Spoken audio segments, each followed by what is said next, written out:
that war has never been India's choice. Hello and welcome. I'm Asuma Katauka and you're watching the World Report on NewsX World. Let's take a look at the top headlines of this hour. US President Donald Trump has said he hopes to reach a deal with Iran despite warnings from the country's supreme leader that any US attack would spark a wider regional war. US President Donald Trump has said he believes Washington can reach a deal with Cuba even as his administration ramps up pressure through tariffs and oil supply restriction targeting the island's allies. A Russian drone has hit a bus of Ukrainian miners, killing 12 people and struck a maternity hospital, injuring patients as attacks resumed amid fragile peace talks and a disputed pause on energy strikes. A 5-year-old boy and his father have returned to Minnesota after being released from ICE detention in Texas, drawing a community welcome as local officials voiced concerns over continued immigration enforcement in the area. Egypt's president and Jordan's king have reaffirmed opposition to displacing Palestinians as Israel said the Rafah crossing with Egypt would partially reopen on Monday to allow limited movement of people from Gaza.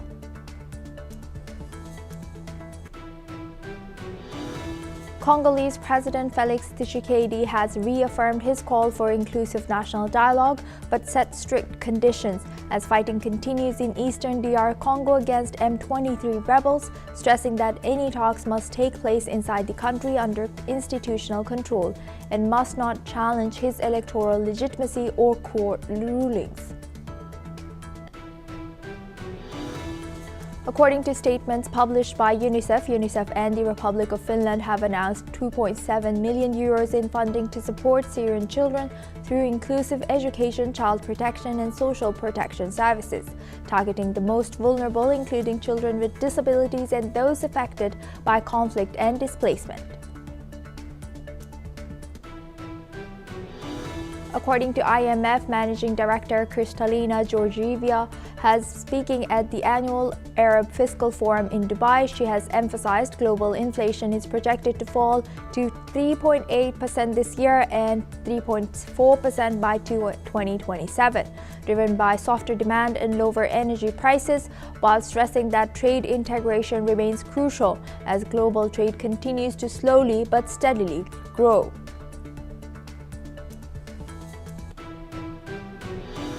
Now for this hour, we start with US. The US Department of Justice has released a new batch of Jeffrey Epstein-related files, including images of filmmaker Brett Ratner, who directed Rush Hour and X-Men: The Last Stand, in close proximity to Epstein and two unidentified women.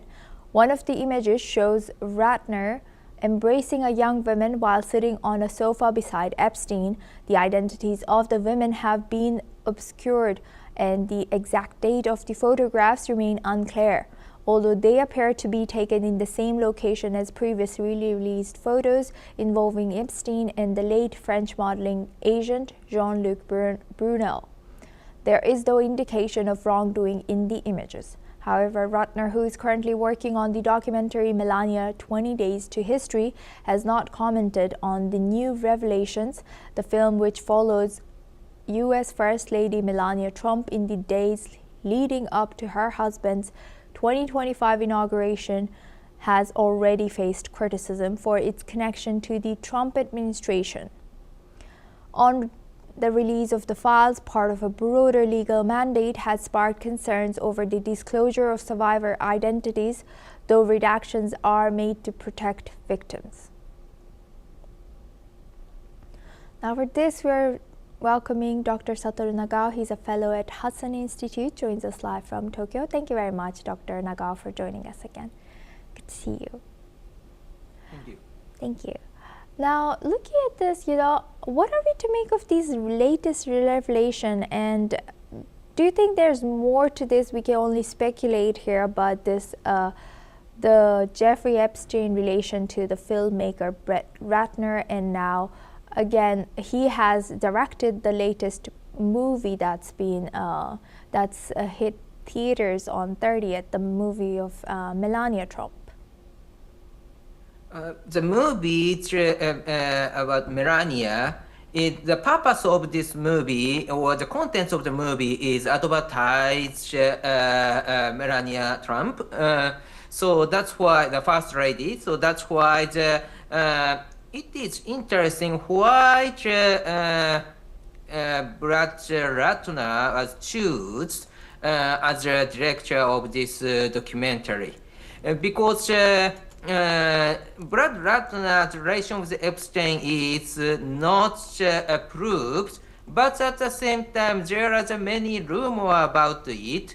So that's why, as a careful manner, the Trump administration avoid to choose the Brad Ratner is better. So, but despite this, this has decided and really made and published. So that's why it has happened is my interesting part of this. Brad Ratner's relation with Epstein is still unclear. The picture is there, that's true, but only the name is written in the document made by Epstein is not illegal, is not a crime. So that's why the relation exists, but this relation is crime related or not is not clear. So that's why there is no reason for the Trump administration try to refuse Brad Ratner. And Brad Ratner already committed many hit movies, that's true. So that's why as a skill he has, but at the same time there is a risk for the Trump administration if they continue the relation with Brad Ratner. So that is the interesting part and still unclear what really happened about this. Yes. That is the current situation. So people focusing on, but this is still the image-based incident. Yes, indeed. Thank you for highlighting that. And also, the fact that victims have now criticized this latest revelation, saying that this has made them public or have accused them more instead of protecting the victims and not protecting the accused. So what are we to make of this latest revelation where, critics follow, especially from the victims of Jeffrey Epstein?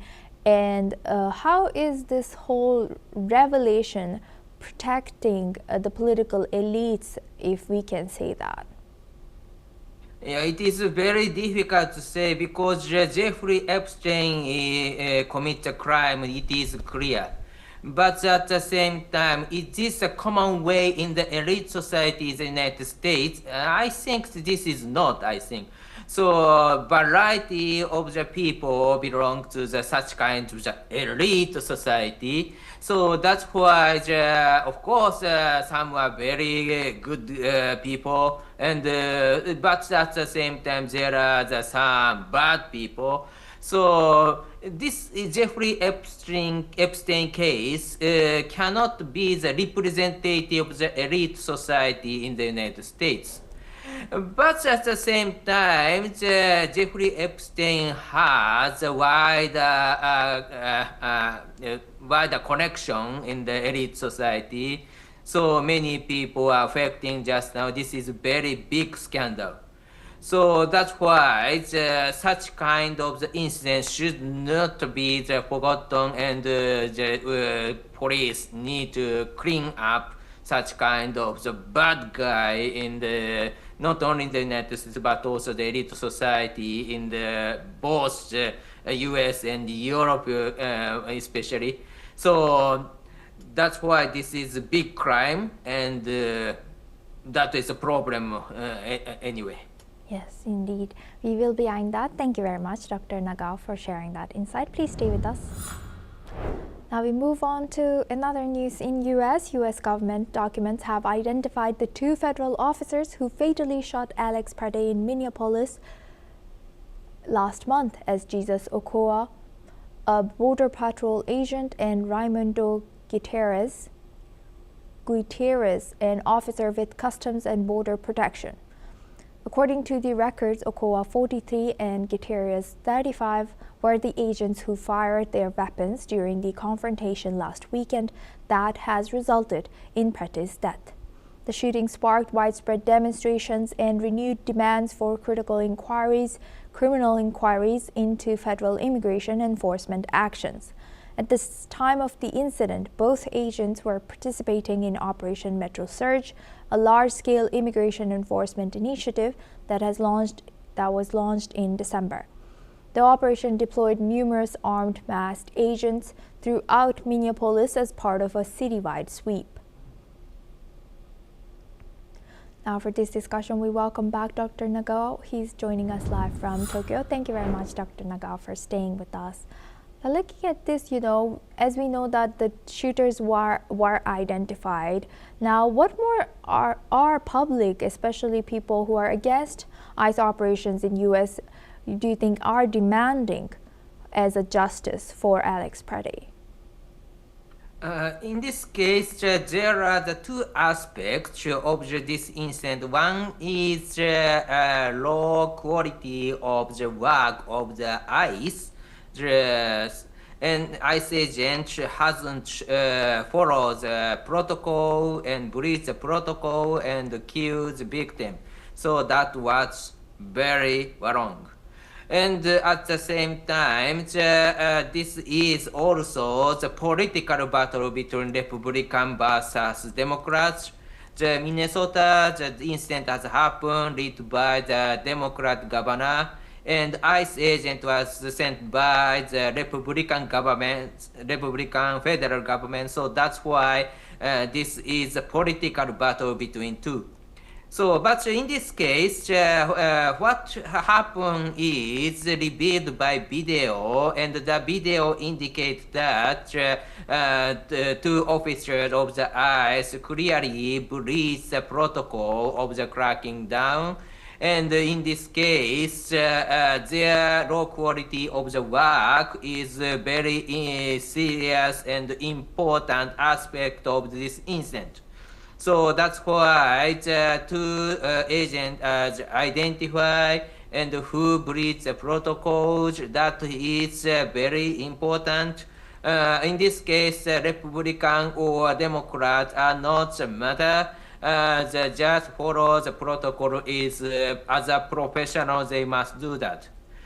The one unfortunate situation is the United States, many people carrying the gun, legal or not illegal, both cases exist, but legally they can carry the gun. In this case, even if the agent try to follow the protocol, but the pressure to their mind is very strong, and sometimes police or agent of the ICE or the other security officers are quite aggressive because of this pressure came from the gun society. So that's why sometimes you can see such kind of incident not follow the protocol and just breached. But at the same time, in the United States, this agent hasn't received enough level of the training. That is a structure problem. So in this case, increasing budget, how to prevent such kinds of aggressive situation, that is also the government side can improve. So that's why this is a very important incident, and high quality work is demanded.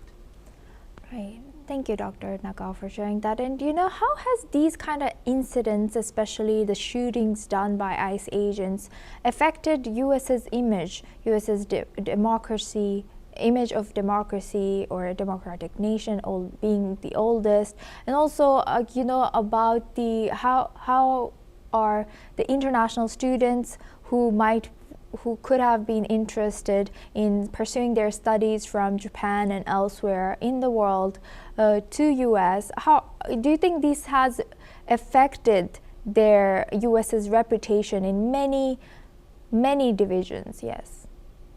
Of course, the view from the people who want to go to the United States, the current policy is not good. this is the current policy is making pressure. But at the same time, this is pressure choose through the election. So indeed, U.S. Citizens really wish to limit immigration just now because they have already accepted enough number, they believe. So that's why, view from the democracy, even if cracking down the immigrant is not create a good image from the other people who want to be immigrant to the United States, but at the same time, this is the reality of the democracy. And if professional agent killed the victim illegally, that creates a bad image. But at the same time, after that, they identify the problem, and through the legal system, this agent's low quality work was punished. In this case, people recovered some image about the democratic system in the United States. So that's why in both cases, both aspects, good and bad, it exists through this process. So US is still in the democratic country, and because of this, both good and bad are coming at the same time. It's a reality, I think. Indeed. Thank you for emphasizing that, Dr. Nagao, and sharing that insight throughout our news. Now we move on to Gaza. Doctors Without Borders, also known as MSF, has said that Israel's decision to end its operations in Gaza is a pretext to block humanitarian aid. The medical charity has warned that the move forces organizations to choose between risking staff safety or halting critical care for people in desperate need. Israel has announced it was terminating MSF's work after the group refused to provide a list of Palestinian staff as requested by authorities. MSF has condemned this decision, calling it an obstruction to delivering essential medical services in the war-torn territory. Now for this discussion,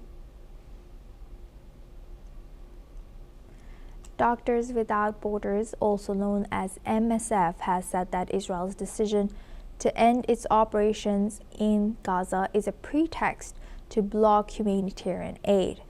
The medical charity warned that the move forces organizations to choose between risking staff safety or halting critical care for people in Gaza who are in dire need. Now, Israel has announced it was terminating MSF's work after the group refused to provide a list of Palestinian staff as requested by authorities. MSF has condemned the decision, calling it an obstruction to delivering essential medical services in the war-torn territory.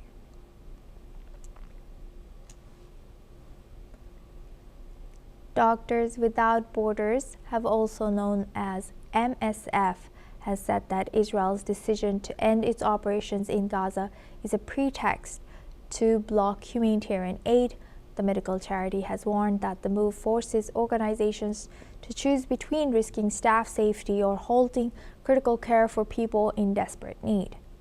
Israel has announced it was terminating MSF's work after the group refused to provide a list of Palestinian staff as requested by authorities.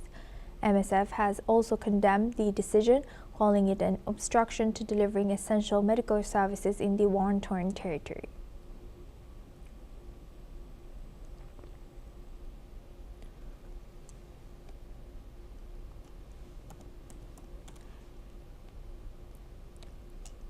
Doctors Without Borders, also known as MSF, says Israel's decision to end its operations in Gaza is a pretext to block humanitarian aid.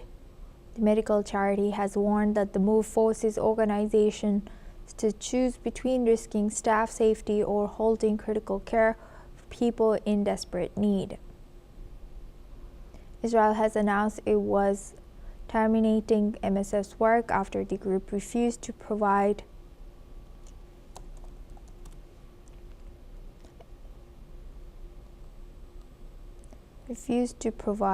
a list of Palestinian staff as requested by authorities, while MSF has condemned the decision, calling it an obstruction to delivering essential medical services in the war-torn country.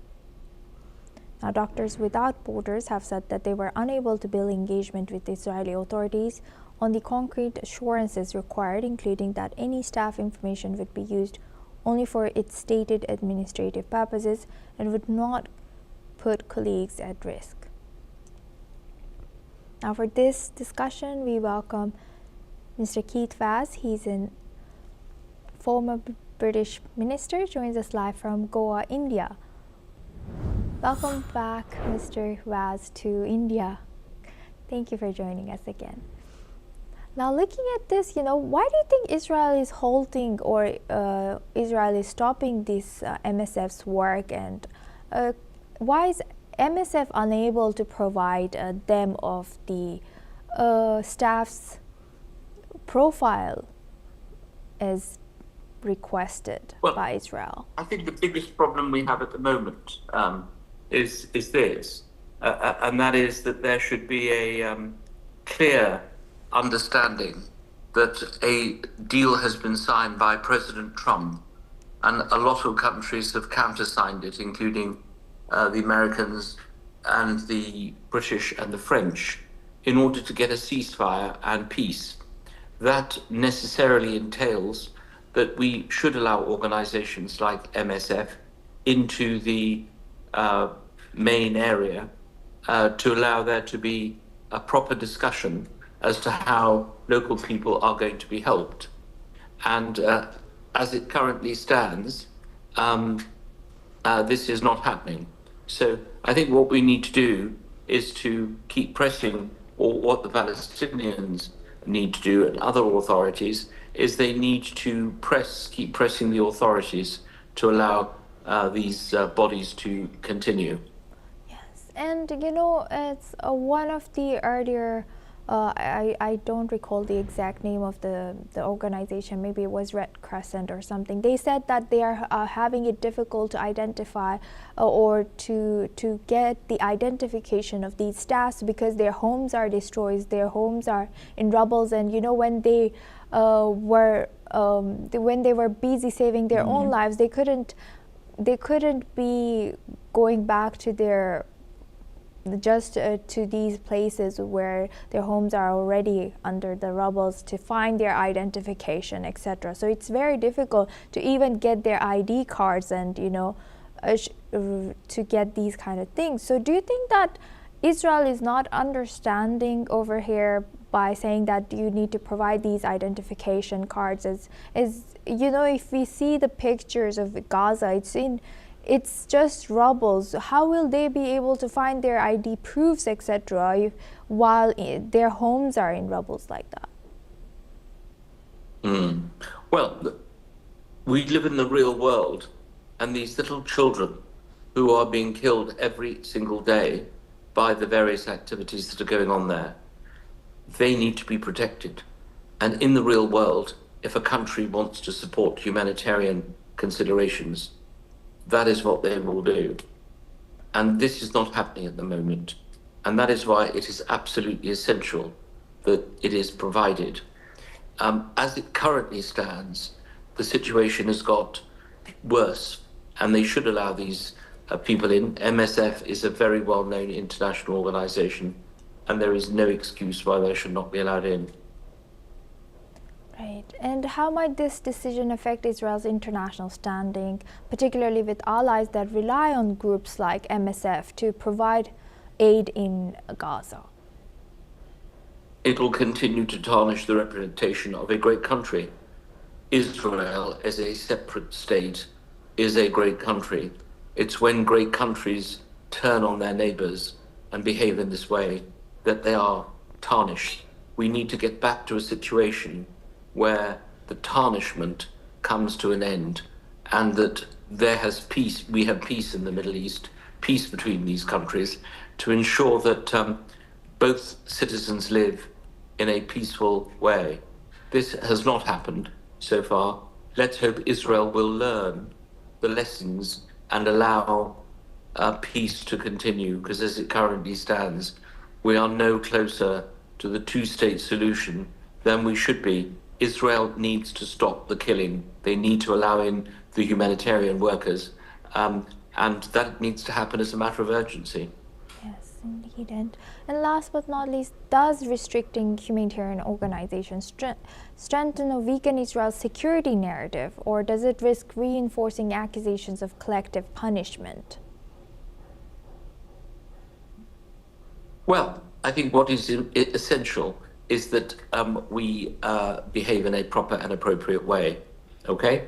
And it is not happening at the moment. So I would want to see this happen now. It is essential that we get this sorted out for the benefit of the people of Israel and the benefit of the people of Palestine.